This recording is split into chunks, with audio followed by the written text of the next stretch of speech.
یا نبی یا نبی یا نبی یا نبی الحمدللہ رب العالمین والصلاة والسلام علی رسولہ الکریم ان اللہ و ملائکتہ یصلون علی النبی یا ایھا الذین آمنوا صلوا علیہ وسلموا تسلیما الصلاۃ والسلام علیکہ یا سیدی یا رسول اللہ الصلاۃ والسلام علیکہ یا سیدی یا حبیب اللہ۔ حضرت زید بن اسلم رضی اللہ تعالیٰ عنہ سے حضرت فاروق اعظم رضی اللہ تعالیٰ عنہ کے بارے میں مروی ہے کہ ایک رات آپ عوام کی خدمت کے لیے رات کو نکلے تو آپ نے گھر میں دیکھا کہ چراغ جل رہا ہے۔ ایک بوڑھی خاتون اون کاٹتے ہوئے ہجر و فراق میں ڈوبے ہوئے یہ اشعار پڑھ رہی ہے کہ محمد صلی اللہ علیہ وآلہ وسلم پر اللہ کے تمام ماننے والوں کی طرف سے سلام ہو اور تمام متقین کی طرف سے بھی۔ آپ راتوں کو اللہ کی یاد میں کثیر قیام کرنے والے اور سحری کے وقت آنسو بہانے والے تھے۔ ہائے افسوس، کاش مجھے یقین ہو جائے کہ روز قیامت مجھے آقا حضور صلی اللہ علیہ وآلہ وسلم کا قرب نصیب ہو سکے گا۔ یہ اشعار سن کر حضرت فاروق اعظم رضی اللہ تعالیٰ عنہ کو بے اختیار اپنے آقا صلی اللہ علیہ وآلہ وسلم کی یاد آ گئی اور وہ زارہ و قطار رو پڑے۔ انہوں نے اس بوڑھی خاتون کے دروازے پر دستک دی۔ خاتون نے پوچھا کون؟ آپ نے کہا عمر بن خطاب۔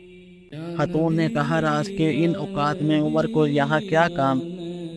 آپ رضی اللہ تعالیٰ عنہ نے فرمایا اللہ تجھ پر رحم فرمائے، تو دروازہ کھول، تجھے کوئی پریشانی نہ ہوگی۔ اس نے دروازہ کھولا، آپ اندر داخل ہو گئے اور کہا جو اشعار تو ابھی پڑھ رہی تھی انہیں دوبارہ پڑھ۔ اس نے جب دوبارہ اشعار پڑھے تو آپ کہنے لگے کہ مجھے بھی اپنے ساتھ ان اشعار میں شامل کر لے اور یہ کہ ہم دونوں کو آخرت میں آقا حضور صلی اللہ علیہ وآلہ وسلم کا ساتھ نصیب ہو، اور اے معاف کرنے والے عمر کو معاف کر دے۔ صحابہ کرام رضی اللہ تعالیٰ عنہ کے نزدیک یہی ایمان تھا، وہ یہی دین کہ وہ کسی بھی شے سے حضور نبی اکرم صلی اللہ علیہ وآلہ وسلم کی نسبت کے بغیر اپنا تعلق قائم نہیں کرتے تھے۔ ایک مرتبہ سیدنا عمر فاروق رضی اللہ تعالیٰ عنہ حج پر آئے، طواف کیا اور حجر اسود کے سامنے آ کر کھڑے ہو گئے۔ اس سے فرمانے لگے میں جانتا ہوں بے شک تو ایک پتھر ہے جو نہ نفع پہنچا سکتا ہے اور نہ نقصان، اور اگر میں نے نبی اکرم صلی اللہ علیہ وآلہ وسلم کو تجھے بوسہ دیتے ہوئے نہ دیکھا ہوتا تو میں تجھے کبھی بوسہ نہ دیتا۔ اور یہ کلمات ادا کرنے کے بعد آپ رضی اللہ تعالیٰ عنہ نے حجر اسود کو بوسہ دیا۔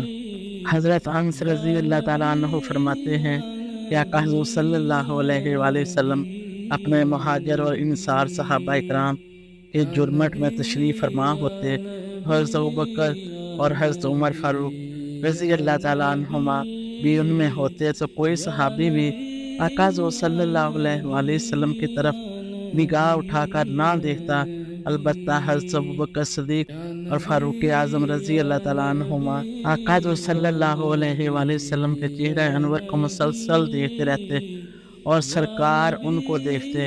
یہ دونوں حضرات رضی اللہ تعالیٰ عنہما آقا حضور صلی اللہ علیہ وآلہ وسلم کو دیکھ کر مسکراتے اور خود بھی آقا حضور صلی اللہ علیہ وآلہ وسلم ان دونوں کو دیکھ کر تبسم فرماتے۔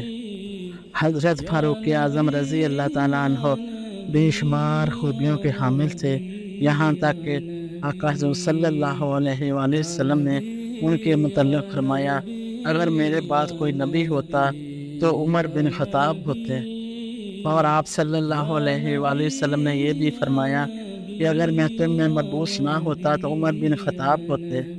آپ صلی اللہ علیہ وآلہ وسلم نے فرمایا اللہ تعالیٰ نے حق کو عمر کی زبان اور دل پر جاری فرما دیا ہے۔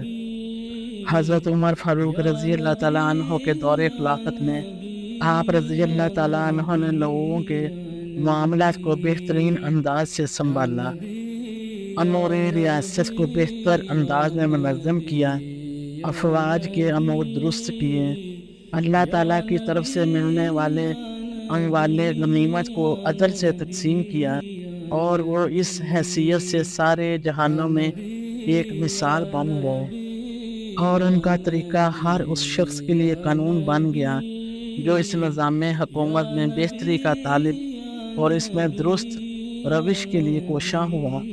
پھر انہوں نے کئی شہر بسائے، نہریں کھدوائیں، بنجر زمینوں کو آباد کیا، عوام کو خوشحال کر دیا، راستے محفوظ اور پرامن بنا دیے، طاقتور اور کمزور کے درمیان قانونی مساوات قائم کر دی۔